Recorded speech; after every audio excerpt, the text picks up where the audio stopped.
నెల్లూరులో ధనలక్ష్మీపురంలో ఉన్న Viswasai residential junior కాలేజీలో నెల్లూరుకు చెందిన రేవంత్ అనే విద్యార్థిని ఇతర విద్యార్థులు తిట్టడం, కాలేజీ మేనేజ్మెంట్ పట్టించుకోకపోవడం వల్లనే చనిపోయాడని రేవంత్ తల్లి, పిల్లవాడు చావుకు కారణమైన మేనేజ్మెంట్పై కఠిన చర్యలు తీసుకోవాలని రేవంత్ తల్లిదండ్రులు కోరుతున్నారు.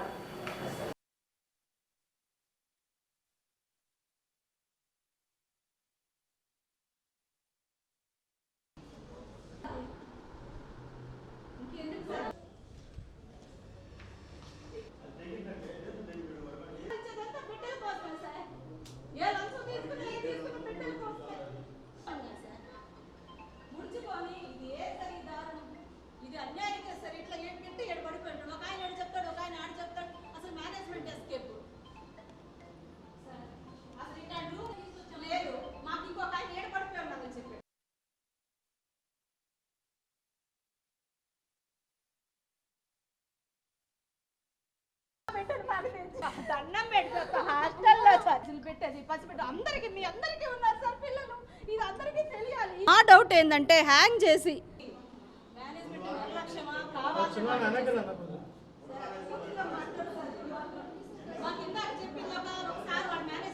మా అన్న సో అయితే వాడి పాప నిన్న ఆదివారం కూడా వాడు ఇంటికి వచ్చాడు. నొప్పి అంటే కడుపులో నొప్పి తీసుకొచ్చాం సార్. తీసుకొచ్చి నిన్న వదిలామండి, నిన్న మండే మార్నింగ్ వదిలాము.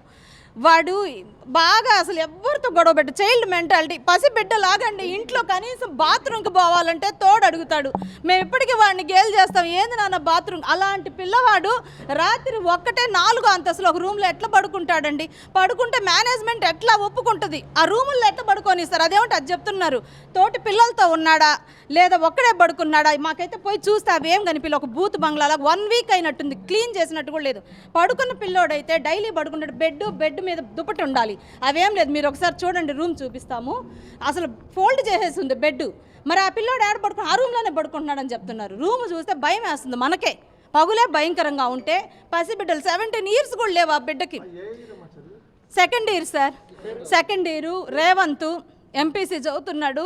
ఈరోజు బిడ్డను పోగొట్టుకున్నాము. అసలు ఇలా వచ్చి చెప్తామని ఎంతోమంది మేము మీడియాలో చూసాం, కానీ ఈ కడుపు కోత మాకు అర్థం కావట్లా. బిడ్డ అయితే మాత్రం చాలా చాలా ఇన్నోసెంట్. ఇక్కడ ఎవరిని అడిగినా చెప్తాడు.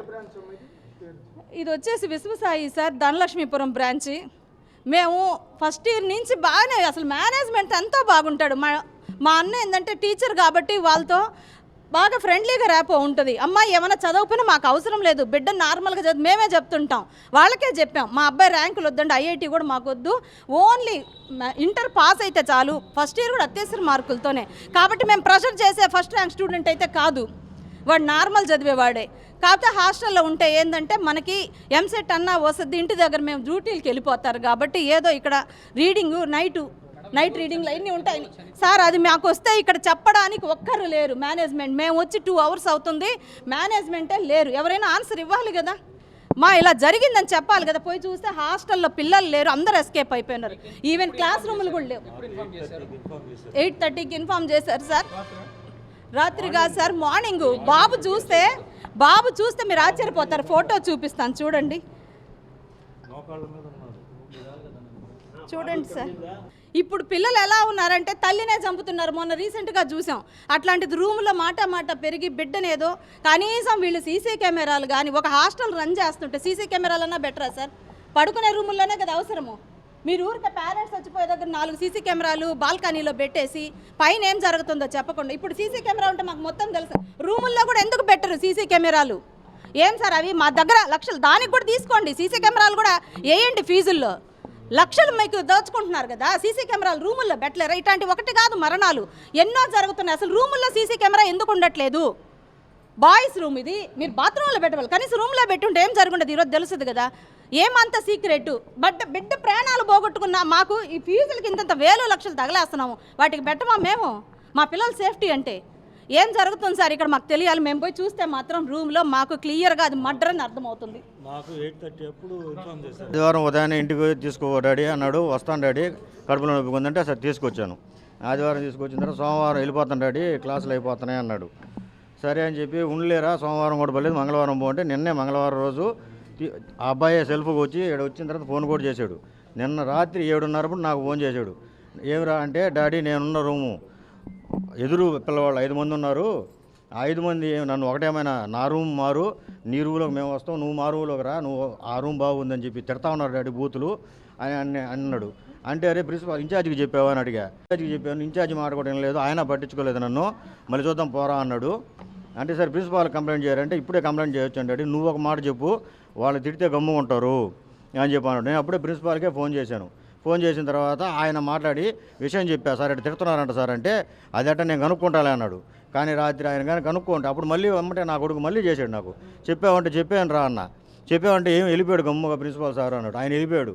ఇప్పుడు అడిగితే ప్రిన్సిపాల్ సార్ని ఏం సార్ రాత్రి మాట్లాడారంటే నా కడుపులో నొప్పి ఉంది రాత్రి మాట్లాడలేదు అన్నాడు. రాత్రి మాట్లాడగానే ఉంటే వాడు ఆ రూమ్లో వాళ్ళు వచ్చి బూతులు తిడతా ఉన్నారు, నాకు భయంగా ఉంది డాడీ అని రాత్రి అన్నాడు. వచ్చేస్తావారంటే ప్రిన్సిపాల్ మాట్లాడితే బాగానే ఉంటుంది అన్నాడు. ప్రిన్సిపాల్ పేరు దేవా, ఆయన ఈ క్యాంపస్సే, ఇది జాయ్, ఆ అబ్బాయి Joy 2 intermediate, Joy 2 senior inter MPC చదువుతున్నాడు. ఇక్కడే ఉండేది పైన విశ్వసాయి జూనియర్ కాలేజ్ ఇది. అది వచ్చేసి జాయ్ 1 అది. ఇది కొత్త క్యాంపస్ ఇది. ఈ క్యాంపస్లో 4th ఫ్లోర్లో ఉన్నాడు. ఆ అబ్బాయి చాలా బిరికివాడు యాక్చువల్గా, ఒక్కడే ఇంట్లో కూడా బాత్రూమ్కి పోడు, వాళ్ళ చెల్లిని తీసుకోపోద్ది. అలాంటి వాడు ఒక్కడే 4th ఫ్లోర్లో సింగిల్గా ఉన్నాడు. రాత్రి చెప్తాడు ఆయన సింగిల్గా ఉన్నాడని. ఎందుకు సార్ సింగిల్గా పెట్టారంటే మీ అబ్బాయి అడిగాడని. అబ్బాయి అడిగితే సింగిల్గా ఎట్ట పెడతారు సార్, ఎవరన్నా అబ్బాయిని వెళ్ళిపోతానంటే పంపారు కదా, పేరెంట్ అనుమతి లేకుండా మీరు సింగిల్గా రూమ్లో ఎట్ట పెట్టారు.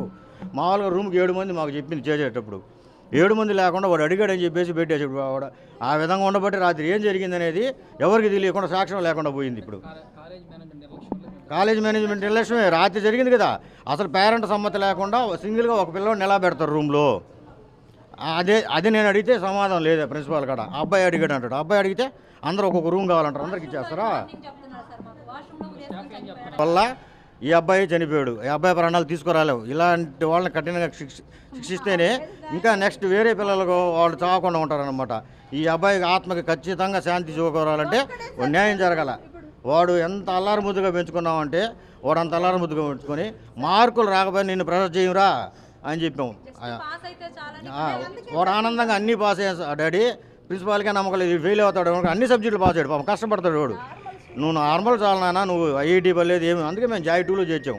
జాయ్ 1లో ప్రెషర్ ఎక్కువ ఉంటుంది అనమాట, అది చేర్చలేదు వాడిని. ప్రెషర్ లేని దాంతో చేర్చి అలాగే ఉండు అని చెప్పి ఇంప్రూవ్మెంట్ కూడా హ్యాపీగా రాసుకున్నాడు. వచ్చినాయి మళ్ళీ వచ్చి జాయిన్ అయ్యాడు. వాడే నేను పోతా అన్నాడు. కానీ ఇక్కడ తోటి విద్యార్థులు హెరాస్మెంటు, ఆ హెరాస్మెంట్ని వీళ్ళు తీర్చరు, వీడినే కావాలనే చేసి నువ్వు అన్నిటికీ కంప్లైంట్లు ఇస్తుంటావు. వీడు మామూలుగా ఎవరు జోలికి పోడనమాట. అందుకని ఊరికి కంప్లైంట్ చేసినప్పుడు వాడు తగ్గువాలంటే భయం, కొట్టుకోవడానికి కానీ వాడికి పోడు. అవతల బ్యాచ్ ఉంటారు, వీడికి స్నేహితులు ఉంటే ఎవరు ఉంటారు, వీడు లోన్లీగా ఉండిపోతాడు. అందువల్ల వీడికి సపోర్ట్ చేసే పరిస్థితి కూడా ఉండదు. దానివల్ల ఏదో జరిగింది, ఖచ్చితంగా మిస్టరీ జరిగింది అన్నాడు. నాకు ఎన్ని గంటలకు చేశాడు, కరెక్ట్గా 8:15 చేశాడు. నేను చేజర్లో వర్క్ చేసేది. ఆడికి వెళ్ళిపోయా బస్సులో. ఆమె నాకేం అర్థం కాలేదు, సార్ హ్యాంగ్ చేసుకున్నాడు సార్ అన్నాడు. ఎప్పుడు సార్ అంటే నేను ఇప్పుడే చూసాను సార్, నాకు భయంగా ఉంది సార్ అన్నాడు.